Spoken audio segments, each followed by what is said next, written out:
She likes the college, you know, she doesn't get off campus much.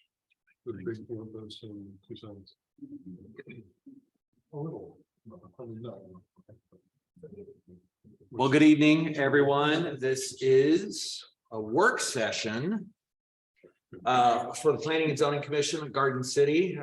It's Wednesday, November 16th, 2022. I know our audio and we just started the recording, so we're good to go there. Record could show that all commissioners are here: Shepherd, Brown, Montoya, and Wild.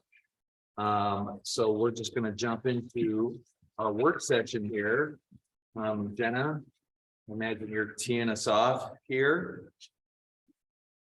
Thank you, Chairman and members of the commission, and thank you for coming early tonight for a work session. The purpose of tonight's work session is to go through the draft potential parking ordinance amendments that may be the regulatory side of parking changes that could be coming to Garden City.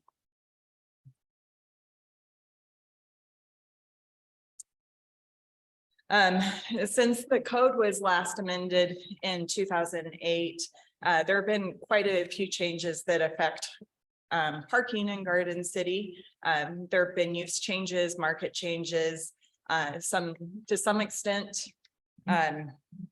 Car sizes have affected on-street parking availability. Cars are getting slightly larger, and the streets were designed back at 50-foot right of way. And so particularly in areas, 42nd Street is a great example where there's buses going down, parking on both sides. The city has received some complaints related to the on-street parking and how that street's functioning.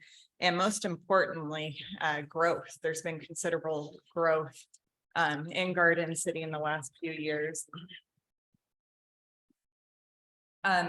The city has received quite a bit of criticism regarding parking. Often the city will hear that there's too little parking required of redevelopment, and equally as prevalent, there's the comment that there's too much parking required of redevelopment. There's quite a few individuals that would prefer that Garden City not regulate parking at all. And there's been some criticism about lack of enforcement of current regulations. And there are some criticisms that there are unclear requirements.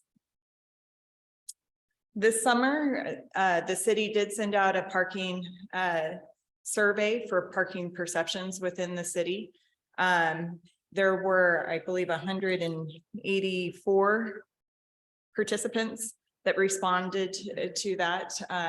And that survey in its entirety, as well as the summary, which is a lot easier to get through, will be a part of the record documents for any code amendment.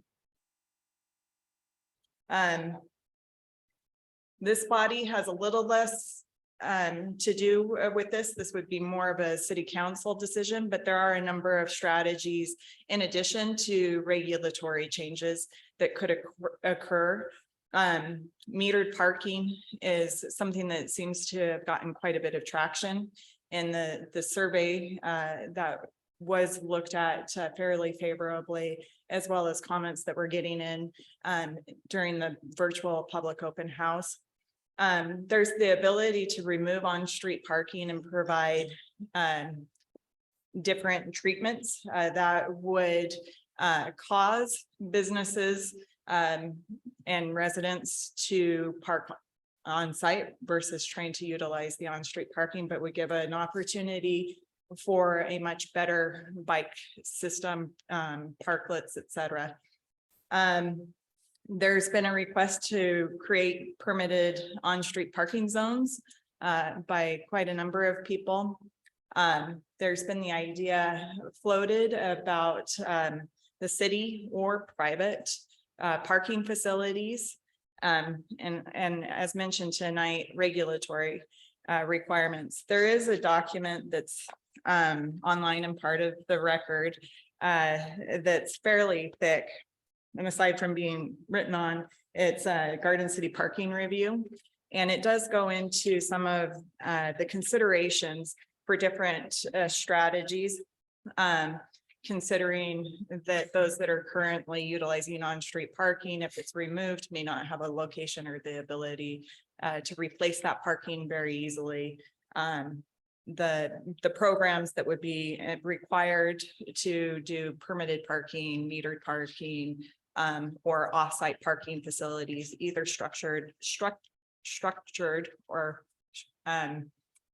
surface parking. But tonight, for deference to your time, I will not get into that too much, other than to note that staff has suggested and would suggest that an approach to the parking situation in Garden City might be multifaceted. It may not just be parking ordinance amendments.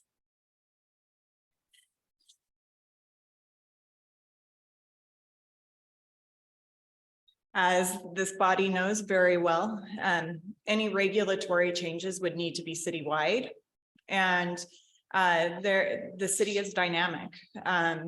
There are neighborhoods that are not likely to be redeveloping, as well as those that are redeveloping. There needs to be preservation of those neighborhoods, but there are also areas within the city that are urbanizing, and reviewing the code that may be able to facilitate the growth that is desired within the comprehensive plan and actually occurring. There are 4 potential ordinance options. There's a myriad of them, but 4 that staff will suggest. The first is repeal parking code in its entirety, or repeal parking codes related to the numbers that are required and still have the dimensional standards if they are provided on site. The second is the most common way that a parking regulation is drafted, and that's a use specific code. And so as redevelopment or reuse occurs of a site, those parking requirements would be required of that use or redevelopment. Garden City is an interesting city in that most of what's redeveloping is infill development, and it's not greenfield development. And so there's a lot of reuse of structures that we see that would probably be desired by the community and not likely to be scraped and started again. And as Garden City was more industrial throughout its history than where the growth is going, there are a lot of reuses that we're seeing, like a mechanic shop, into very popular uses that draw a lot of people, like the Visual Arts Collective or Push and Pour Coffee.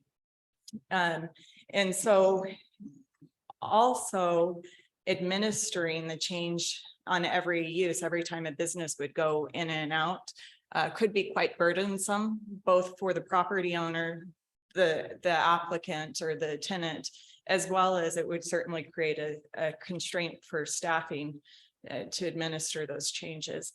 And so staff had suggested that one strategy could be a consistent criteria for all non-residential uses. So you have your residential criteria, and then right now it's penciled in at a 1 per 300 of net square feet to be required to have a parking space. And then of course there's the hybrid, pick and choose any sort of piece of those suggestions or add new suggestions that could become part of a potential change. For the purpose of discussions, there have been the use specific and the consistent criteria ordinances reviewed against Garden City Code. And I would like to note that there have been a number of codes that have been reviewed, both in Idaho as well as outside of Idaho, understanding that Garden City and the Treasure Valley is urbanizing and there are changes occurring. As well as quite a bit of research in speaking with individuals such as CCDC, the Urban Renewal Agency, downtown Boise, et cetera, trying to get a full grasp of the situation, as well as listening to experts that have been suggested to the city, such as Dr. I believe Shoup, by somebody in the audience, has been asking the city to pay attention to that individual. But both of the suggested potential ordinance changes really follow the same changes, with the exception of the number that would be required. So both are the same changes related to purpose and applicability, design and layout, use, loading, et cetera, where the changes are really when it comes to use specific criteria or that consistent standard. The purpose and applicability, in reviewing that, both of those sections, they don't seem to be controversial. I can't speak tonight. And so they're relatively the same right now as proposed. Just some clarification has been identified. Parking design and layout. This really reflects a lot of what the city of Boise's current code is, just with the stall dimensions. And then federal ADA accessible parking standards have been added in. For the most part, staff would suggest not to add in code requirements that are already required. They're already federal statutes. They're already required. The only reason that that's potentially proposed is for whatever reason, as people are doing redevelopment, that piece tends to get lost, where if they have a commercial use, they don't understand that they need to provide those accessible stalls necessarily. And it would be nice to have it directly in code, because that may be something that they're reviewing and not knowing to go look at the federal standards. For the use standards, staff has suggested the potential to look at adding in the residential criteria for residential accessory dwellings and group dwellings, and then our code identifies them, but they're not specified. Again, the federal accessibility requirements, and to amend bicycle requirements for multifamily. The reason for that, currently the code is quite low. And then if you look at Boise's current proposal, this is almost a middle ground between the two, our current code and Boise's potential proposal that might be going through. There are sections of code that staff would suggest would be better located in other sections of code. For example, what type of car you can park on your lot, maybe a property maintenance question more than a redevelopment or a use question. And then it has not to date been much of a question, but in some instances, there is a question on calculation criteria. And so just further defining that calculation criteria. And then there's a section that's currently alternatives to on-site parking. And staff is suggesting that should that section stay in Garden City Code and be amended, that perhaps that be renamed to equivalent parking facilities. And that criteria starts looking at what are our equivalent parking facilities, and that you probably don't have in front of you, but that could be an example if you have affordable housing that can demonstrate that it's targeted to a certain AMI, that you could reduce parking because we know studies show that the availability of those homes having an increased number of parking needs would be reduced. Another example, if you're providing capital improvements for transit facilities or bike and walking, bike and pedestrian facilities, then you're shifting the demand on the parking towards alternative transportation or active transportation. And so there's a large table with a number of ways to look at and address what equivalent facilities may be. And then there's also if something would be tantamount to a takings reduction criteria that has been added, if the rest of the code, that equivalent facility table wouldn't work, what would someone's option be? The parking code also addresses loading, and there have been some minor changes related to loading. And then we can get into the details of everything that's proposed, but I do want to note that we're currently having a virtual open house. Hopefully you all received a link to that. It will be open until November 21st. And then tomorrow, that for those that cannot participate virtually, upstairs in the mayor's conference room at 5:30, there'll be an in-person opportunity for individuals to come learn more.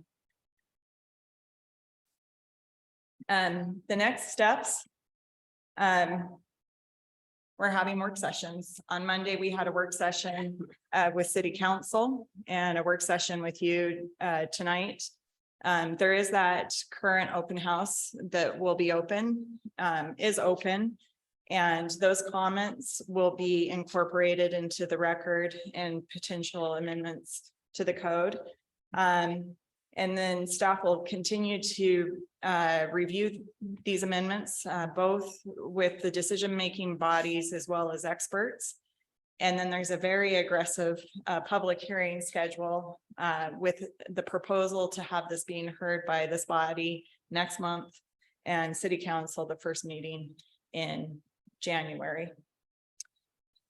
That, before I jump into opening it up for specifics that are proposed, do you have any questions? And feel free to ask me at any time as well. Any questions for Jenna? Commissioner Brown. Mr. Chairman, I really don't have any questions. And rather, I have a comment based upon, I went on and I participated in the virtual open house already. I spent a little bit of time on what was provided there. And also going over the packet, primarily on this one that she mentioned, the Garden City parking review and the stuff in there. And I want to commend Jenna for reducing a really complex and difficult problem to something that I could sort of approach to understand. And I told Jenna, I don't know if anybody besides myself has spent any time studying linear programming, but if this was a linear programming model that you put in a very fancy computer and put all the constraints that would come out of the survey, it would result in a feasible set of solving it that had nothing in it. I mean, if you tried to accommodate everything that everybody has put in so far as a result of the survey and otherwise, you would come up with no solution. And so in that sense, I'm not going to ask any questions, except I'm going to say that the prepared alternate of what to do about this that has been presented by the staff was what is about as good as I think anybody could come up, certainly better than I could come up with. Well, thank you, Commissioner you, Brown. Commissioner. Any other questions for staff? Yeah, Commissioner Montoya. Thank you. I'll echo what Mr. Brown said. Thank you for this. There's a lot there, so I appreciate the work and effort. In reviewing the Garden City Parking Review, I did notice that right in the beginning, a couple of pages, it does have the table that shows potential parking approaches. And some of those being whether or not it's feasible and the dependency on ACHD. And so can you expand that a little bit and how ACHD will play into this? Certainly, Chairman and Commissioner Montoya. Garden City is one of the few cities in the nation, as all Ada County cities, and that don't control their own local roadways. And that Garden City doesn't control its own local roadways, and ACHD does. Anything that's done on those roads needs to have the approval of ACHD. So if we're talking about certain options that have requirements for on-street parking, where you have Chinden that's controlled by ITD, and then the other roads that are controlled by ACHD, what's the approval process and how does that work when we're trying to say, okay, this is how we're going to implement a parking standard that's going to be on a road that you control and have approval over versus the alternative where it's a private party that can, redesign to a certain degree?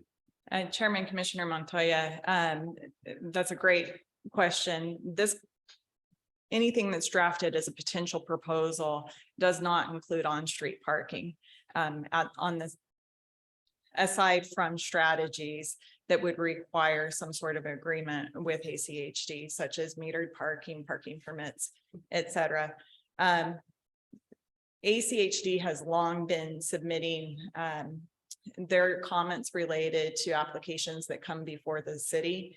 And one of their standard comments is that on-street parking cannot be utilized to count towards a city requirement for parking.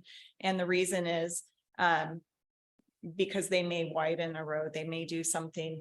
And so they don't want to, there's a little bit of conjecture, but what I understand that condition to be is not locking the road ACHD into constraints of having on-street parking on the street.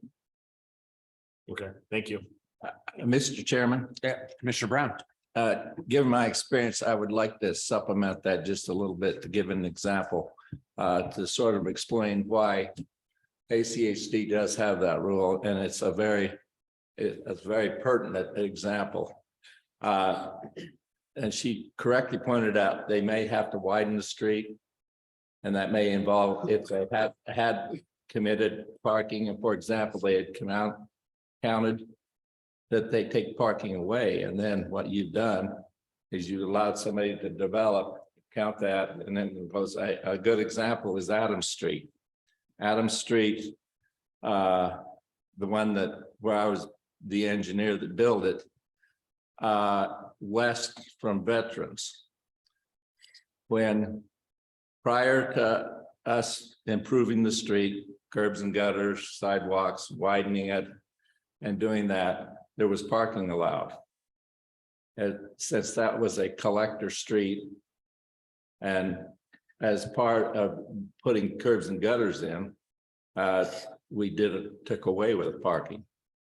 If that had some development that had been on it, that had been allowed to be counted, then you would have, they would have, since they do control the streets and they do that, then they would have eliminated that parking that we would have allowed some developers. So that's one of the reasons why they have that rule.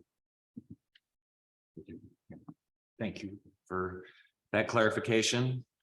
Any other questions, Commissioner Wild? You mentioned the city council already had a work session. What is the kind of tone and tenor theme of that, if you could put a theme on it? Chairman Commissioner Wild, it was very quiet. Direction was not provided one way or another.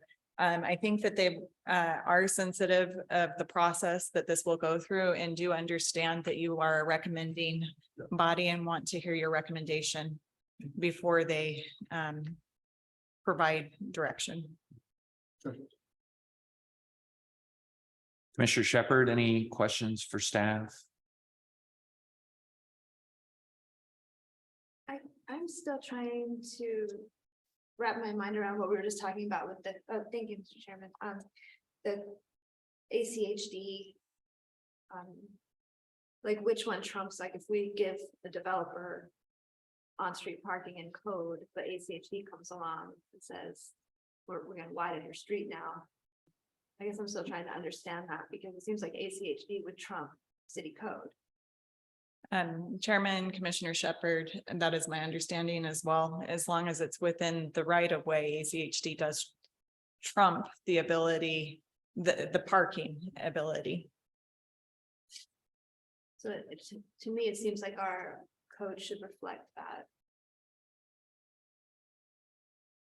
Thank you, Mr. Yep, Chairman. you're welcome. Jenna, I just had just a point of clarification, I guess, and maybe I misunderstood you or whatever, but you said that potentially our solution would be multifaceted versus just through ordinance. I think that's what you said. Can you expand on that a little bit? Chairman, that is correct. I don't mean to have this sound like I'm prescribing a solution, but there could be a number of things that could be looked at. So particularly in the areas that are congested with parking. So maybe in the LeVert Create district or 42nd and 43rd streets, there could be parking meters that are implemented, and then it could be nowadays there's parking apps instead of actual physical meters, and staff would certainly suggest looking at the apps. And the reason being is Garden City doesn't have a complete sidewalk system within the right of way, and that could get difficult to figure out where to put those meters and whatnot. There's also a reduction in cost to having the application versus the meter themselves, because you don't have that capital improvement that you're installing. And finally, what I think is interesting about those is businesses could validate parking that way if individuals are utilizing the app. But with that being said, there's been a number of individuals that have requested for parking permits. Parking permits would not solve this situation because there's already a situation. But for those that may be relying on street parking right now, they would need another solution. So perhaps there would be parking meters with parking permits that could go in tandem to deal with the on-street parking. And then staff is suggesting, for the most part, the city should encourage ACHD to allow for the maximization of on-street parking. There are exceptions to that. So obviously in arterial, perhaps some collectors, you wouldn't want on-street parking. There may be corridors where a protected bike lane may be more important to connect the active transportation corridors than the on-street parking. And so there may be situations where you wouldn't want to maximize parking on all roads. And the city hasn't received a lot of complaints, but some complaints that current parking regulations aren't being enforced. Certainly addressing that where the city can address that. And then there's, of course, we're talking tonight about the regulatory side of what to do there. If you haven't already, but when you do read through the survey results, you will see that the city is quite polarized, not surprisingly, but those that don't want any regulation whatsoever. And there's literature indicating that the metered systems can be a way to keep the parking fluid. And then you have others that feel that the city is mismanaging parking by not requiring more. So. Thank you. So I guess I'll ask them what our next step is here tonight, just for the commission to weigh our, or present our opinions and kind of how we feel about your presentation, or Chairman, it's a lot to chew on. yes. Well said. And so there are sections that I think definitely I would hope for more participation from the public as well. But it doesn't seem that we're getting a lot of comments that are specifically targeted. And that is, should the city go for the use specific regulations? Staff did try. Staff looked at adjacent neighborhoods, looked at what's been approved through PUDs in Garden City, looked at a variety of resources. But uses are dynamic, they're changing, they may be different in Garden City. And so I think that that is that table in and of itself is a pretty thick table, and it's probably not right. And then the other section is that alternative section, should the city go that route. Again, staff did its best to be thoughtful and look at resources. But I think that that table probably will have, as it's utilized, if adopted as is, a lot of people saying, well, why didn't you do this? Or why did you do this? Or this is insufficient. And so those two sections of the code in particular, should they move forward as the proposal to be adopted, I think the city could spend quite some time in and of itself on those sections. With that being said, there is the aggressive schedule. And so we could set up another work session next month if the commission would prefer, or the commission next month could recommend more time to digest and look at the code, which would, the recommendation then would go to city council that you would requested a little bit more time. But with that being said, I guess staff tonight is hoping for a little bit of direction. If you have a preferred alternative you would like staff to focus on, and if you see any overt issues that staff should focus on. And I'm happy to go through section by section with you. But again, I think that the major considerations would be the uses.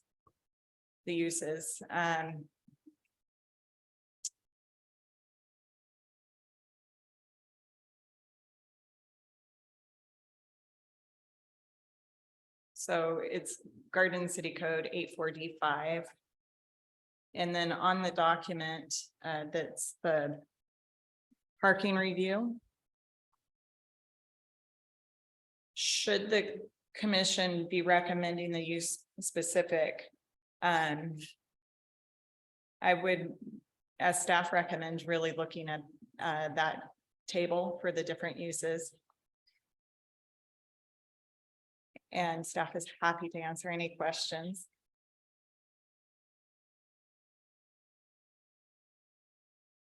And then if the commission is interested in a consistent standard, is 1 per 300 the correct standard? And the reason that that was chosen is because it's starting to get more towards what's been allowed in the past for heavier used applications. So that might be able to accommodate a retail or uses that may generate a little bit more vehicular use. And then the standards for alternatives to on-site parking. Staff would suggest that the commission certainly take a good look at that, make sure it makes sense. And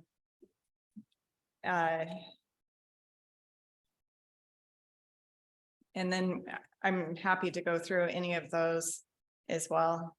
Here you can see, for example, if a business is requiring individuals to pay for parking, similar to the metered parking that would keep parking fluid. Or instead of residential use automatically having parking included and required of the or included as their parking if the individuals had to purchase those separately to encourage people to choose different methods than having vehicles, a car share,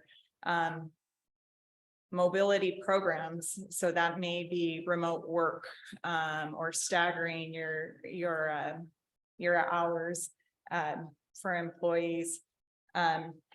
A reduction in rent for tenants who walk and bike to work. Design incentives such as allowing or requiring to utilize this to have bike storage that would, or excuse me, to storage in addition to garages. That's certainly something that the city's heard a lot about, is the assertion that there's available parking in some neighborhoods. It's just that people's cars can't fit in their garages, and so they're utilizing all the on-street parking. Parking agreements is something that's already in code. It is certainly lacking in current code in that it doesn't give enough direction. But for example, staff has asserted if you have a parking agreement within a walkable area that's provided to the city and it's sound enough that it would actually be a binding document, then all of the parking could be in a parking facility or in a neighboring parcel that has excess parking.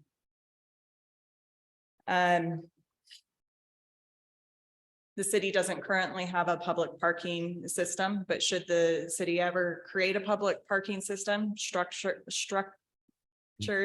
or surface parking, there would be the ability for somebody to pay into that system and utilize it.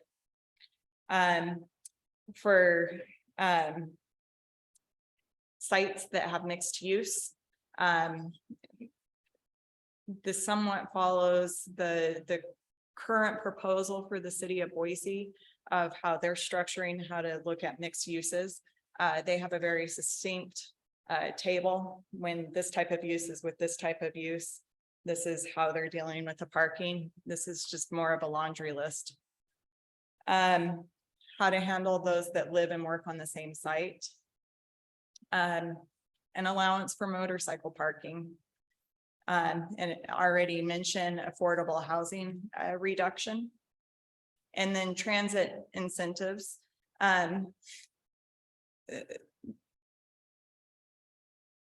If transit's an interesting situation in the Treasure Valley as well, in Idaho as well. The transit's a little bit tied on how it can be funded. And so VRT Valley Regional Transit really looks towards the cities to help out and fund that. Garden City being unique again, in that it's a small town with urban situations, has not funded the transit. And some of these ideas are ways to start getting that funding or the capital needed to support their system. So sidewalks and whatnot. And so that could become something that bolsters the transit availability. As well as there's an option to provide passes to individuals, which would focus those that may ride in a certain location. And so the ideas in the transit incentives are twofold. Finding funding to help facilitate funding in hopes to be able to help bring at least one route back to Garden City, and also creating the demand at the same time. Shuttle services, construction of infrastructure. And then incentives for individuals to bike. And those are the ideas for equivalent parking needs that could be utilized. I'm sure there are more ideas out there, but it's more robust than I see many communities have, and it would give quite a bit for people to choose from. However, with that being said, is that a desired direction? Sure. Yes, Commissioner Montoya. I have a question. So just so that I'm holding this correctly, we have A1 and A2. And A1 is that where we're talking about the 300 square feet? And then we have A2, which is a specific use that's outlined in the table. And then when you move through A2, it seems like it's a lot broader. And then it goes into table 5, that's the equivalent parking facilities. Is that table 5 specific to A2 itself? Chairman, Commissioner Montoya, not necessarily. If there is say a 1 per 300, there may be situations where somebody could start reducing their physical on-street parking by going through that table. Okay.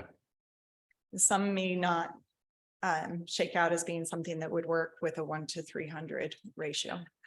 But table 5 then provides some context to potentially a waiver, for example, or something, right? That you could rely on to say this is a certain use and this is what should be considered to reduce the parking. Okay. So we have A, that is really the 300 square feet or the specific use, and then we have the B options that is on-site versus not on-site, right? Or on-street versus not on-street. Yes, all on site. Anything that would be proposed would be on site.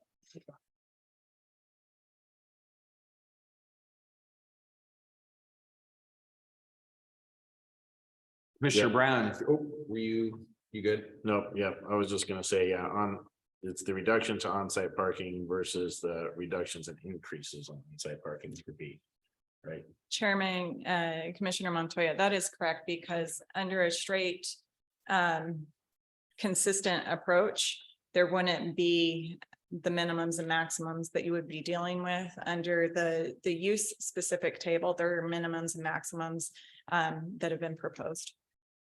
Thank you. Mr. Chairman, Commissioner Brown. I have a couple of questions, Jenna. Mr. Chairman, Jenna, assuming that we would go ahead with the schedule next month with the hearing for us, I'm assuming correctly, I assume that you will be changing what you have in here as the staff's preferred alternate by the staff to reflect what you learn as a result of the virtual neighborhood meeting that's ongoing, tomorrow's meeting that's going to be in person, and other comments will be put into this prior to us having that meeting, right? Chairman, Commissioner Brown, that is correct. If there is something that is pointing out an error or a reason to change, or very specific comments, there is certainly a potential for that to be updated prior to it coming back before a hearing. And the second question, Mr. Chairman. So if we left it and we didn't make a recommended change to the schedule tonight, if at that time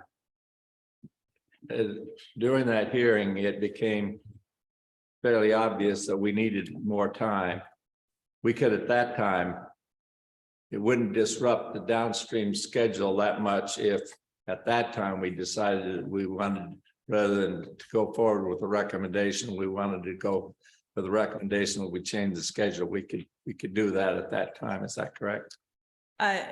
Chairman, Commissioner Brown, certainly if I'll start with, it is currently noticed to be heard in December. This commission can always continue an application for more information or to better digest information. I think that's fair as well. And if it looks like it's going that route, we do have a listserv of 150, 40 some odd people that we can notify that it's scheduled, the hearing's scheduled. So should you want another work session similar to this ahead of the meeting, we could have a work session, try to keep it moving. And then at the hearing, and that could be a recommendation. And we can also notify city council ahead of time and everybody that it may be going that route. Quite frankly, with as much as is there, I would be surprised if it doesn't get off track a little bit. All right, thank you. Thank you, Jenna. So maybe then where we're at here is, and thank you for asking that. Maybe if all of us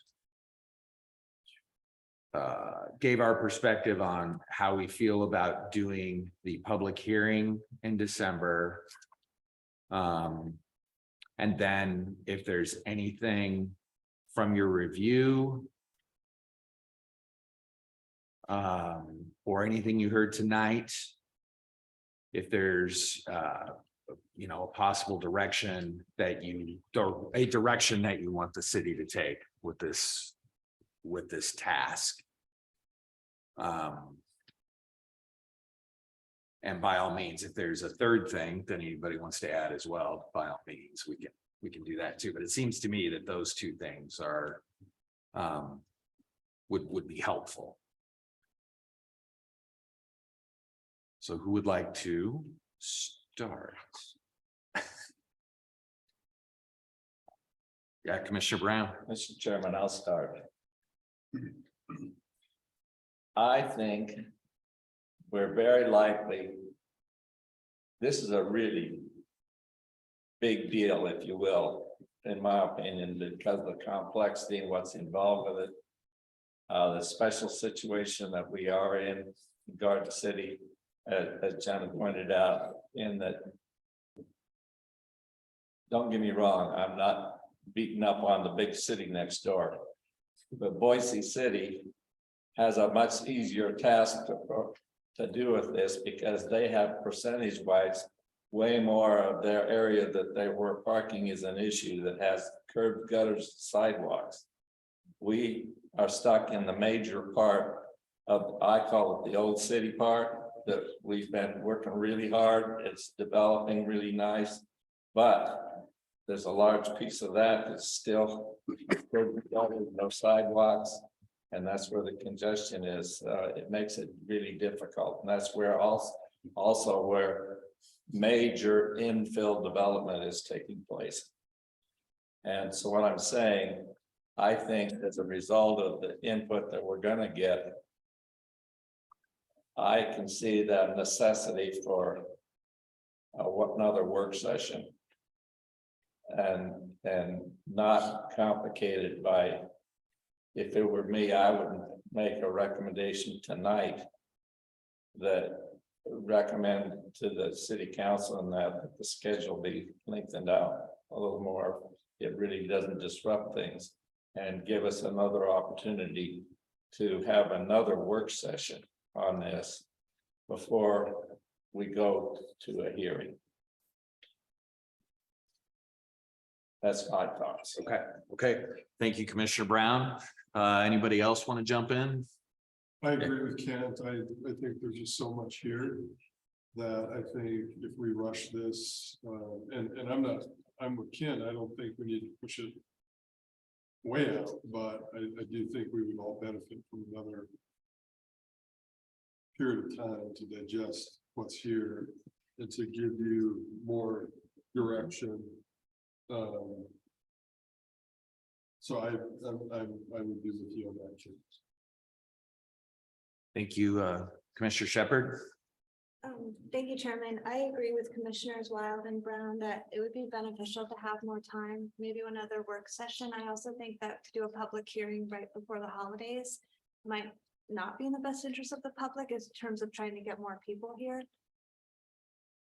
I don't know about that, but I would also, I mean, I have a lot more questions too that are maybe in the weeds, or I still need to like kind of review this a little bit more. So I think I could benefit from more time personally, and I think that the community could as well. Okay, thank you. Commissioner Montoya. I agree with the fellow commissioners on allowing some more time. The survey didn't seem to bring in a whole lot.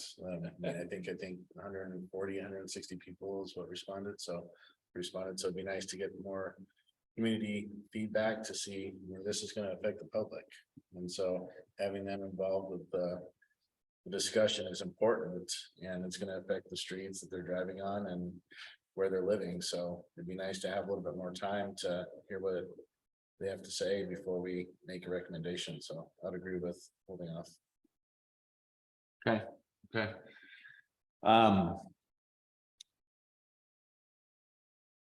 Sitting here and listening to all the presentation information, and thank you, Jenna. It is a big thing to crack, and I think your work here has been terrific. But I was at first thinking, yeah, we could probably move forward with a hearing in December, but I think my fellow commissioners have convinced me that we probably could use another one. So I'm in agreement there. I'm probably apt to oversimplify this whole process in my brain, and I know that many others would feel differently than me, but I'm kind of a purist on this deal, which is to say I think the city should not be requiring any parking. There should be no minimums. I just feel like the market can do well with deciding how much parking is needed. Whether it's retail, whether it's housing. And I think our city is unique in the Treasure Valley in this regard, because we are totally, well, maybe not totally, but almost totally an infill city. And I mean, if we're sitting in Meridian or Nampa or someplace like that, I probably wouldn't feel this way. But the fact that we're sitting in Garden City, I just don't think that it's necessary that the city should be requiring developers to put in X amount of parking. So that's where I'm at. I know that brings up all kinds of other, I recognize that brings up a lot of other challenges with on-street parking. I get that. I totally get it. But I just don't think it's the right thing for a city in our situation to do that. So that said, I am also, I'm sure that we're going to land nowhere near that when it comes time to the rubber hitting the road. And there is a lot of information, and I do think another work session probably would be good for us. So I'm in definite agreement with my fellow commissioners on that. The more I think about it. Chairman, members of the commission, that begs some questions for staff and direction. I'm hearing that perhaps staff should draft a repeal potential. And perhaps another ordinance for that to come through. Would the commission like 3 options, two options or one option. And a repeal, a consistent use, and then the use specific, or just one. Any of the, Spend a lot of time on appeal, okay, because that's, it's easy. if it went that way. I think that would be pretty easy to do. Mhm. I don't see it going that way. Nor do I, I'll just say that Yeah. also. It would be my preferred option, but I don't see it going that way. So yeah, I think just the two. Just the two, okay.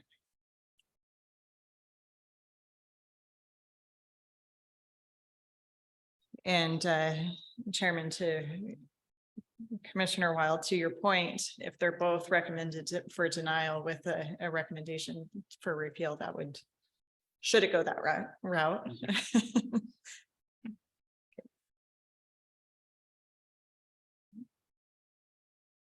All right, any, So, Commissioner Brown. Mr. Chairman. That, so that I'm clear, hopefully Jenna is. What we're asking though is for her to go to the city council and say, we want to stretch out the schedule at least a month, right? So that next month, we have another work session. And that would put the hearing off to January. that's what Which we would- talked about, Would yes. fit in with your desire too, Yeah, if we did that, right? that was my Yeah. understanding is Right. what we agreed on, yes. Yeah.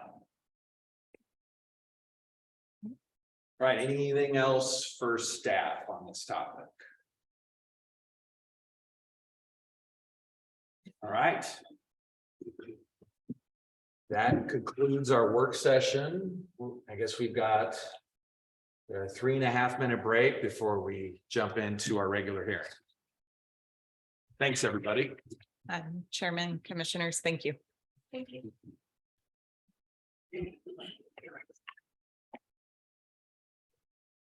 Escape.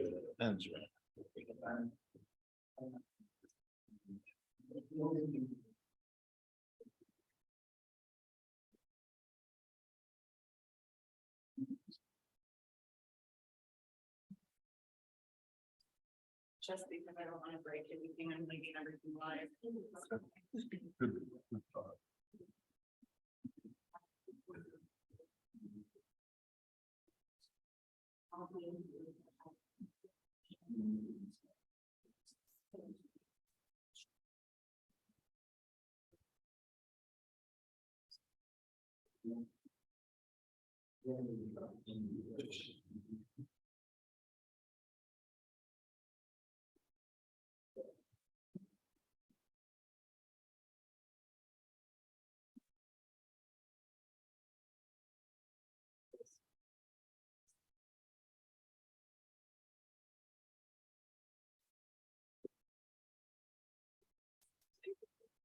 Jason, does the LSU bookstore just ship you stuff?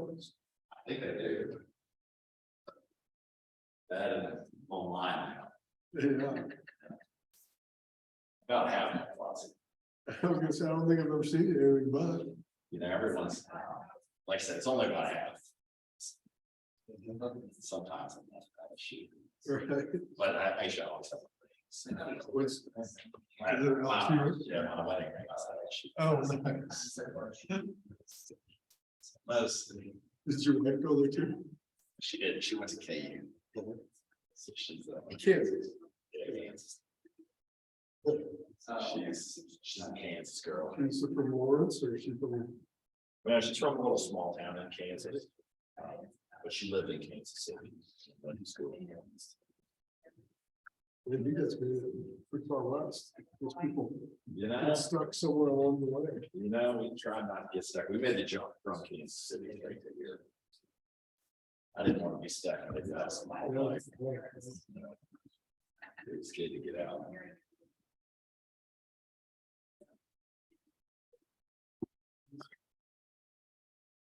I think I told you, our associate vice president for student affairs at Boise State is now the vice president of student affairs. Oh. at LSU. Fun. Not even sure if it's a Boise kid, I think he was, but I'm not positive. Is he liking it down there? I think he was. Is pretty darn, no kids. Yeah, so I think he's. It's a good time.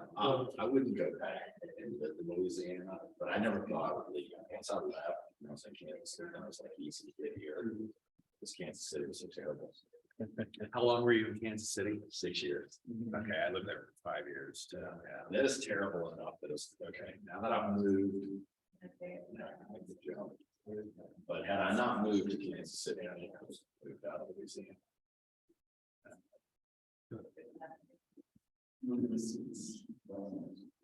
Now it's now definitely correct. Now that I'm here. I got a lot of it, but not that many.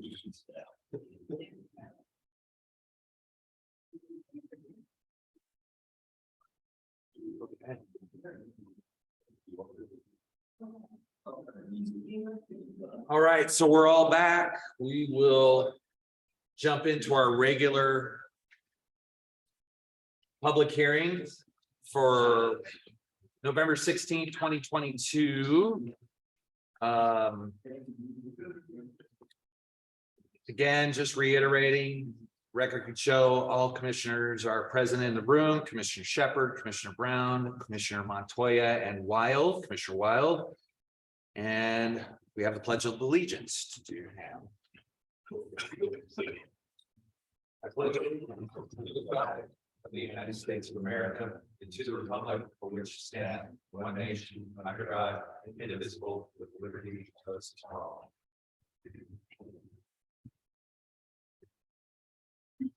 Okay, Jenna, any changes to the agenda? Chairman, there are no changes by staff. Okay. So on our agenda tonight, we have our consent agenda, which has so far the minutes from our October 19th, 2022 meeting. Also, a couple of requests to continue to a date certain of December 21st, 2022. Subdivision FY 2022-8, subdivision FY 2022-4, and subdivision FY 2022-7. So those can be or are on the consent agenda right now. We also have a public hearing tonight, but there's potential for that going to the consent agenda too. So in order for that to happen, I've got a couple of questions here I need to ask. So for zone or ZON FY 2022-2, is there anyone in the audience that would like to give public testimony on that particular item?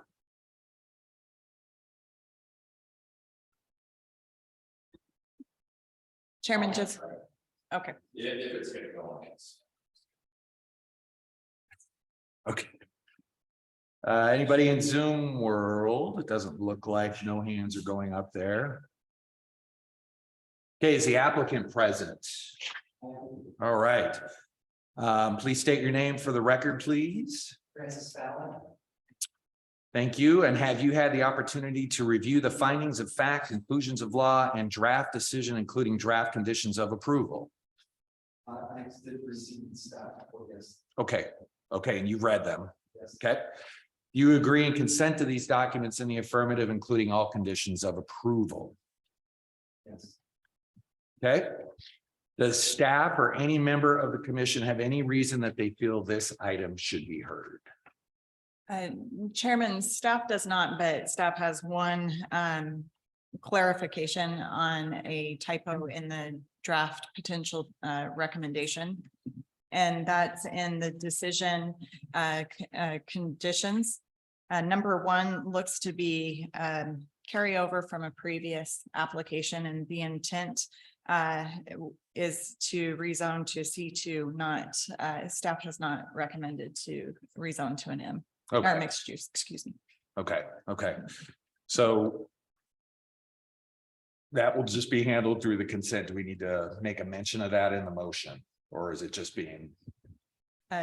Chairman, so as long as all of the commission and the application or the applicant understands that that is a typo, I think it could still be handled through Okay, the very good. consent. Any members of the commission feel the need to hear this? Okay, so we will add that to the consent agenda as well.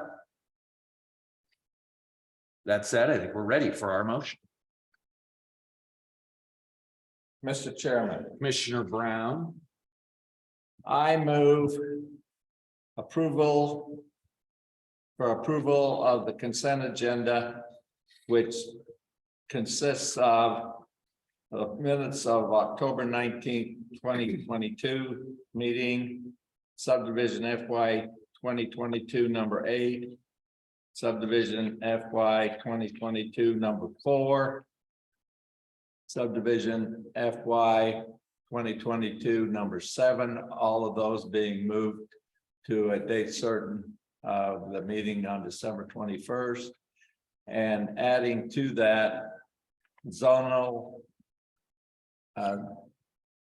FY 2022 number 2, Francis Fallon with Broadland Park LLC is requesting a rezone of its 0.65 acre property at 520 East 40th. And that will include correction of the typo that was pointed out by staff. so there's our motion. Do we have a second? Second. So thank you for the second. All those in favor, say aye. Aye. Aye. So our consent agenda is approved. We are a recommending body for your application, sir. So you're moving on to city council with our recommendation to approve. You're welcome. You're welcome. Okay, any discussion items outside of what was on the agenda by either commissioners or the staff? Bless you. All right. We're adjourned then. Thank you, everybody. Thanks for being here tonight. Good job.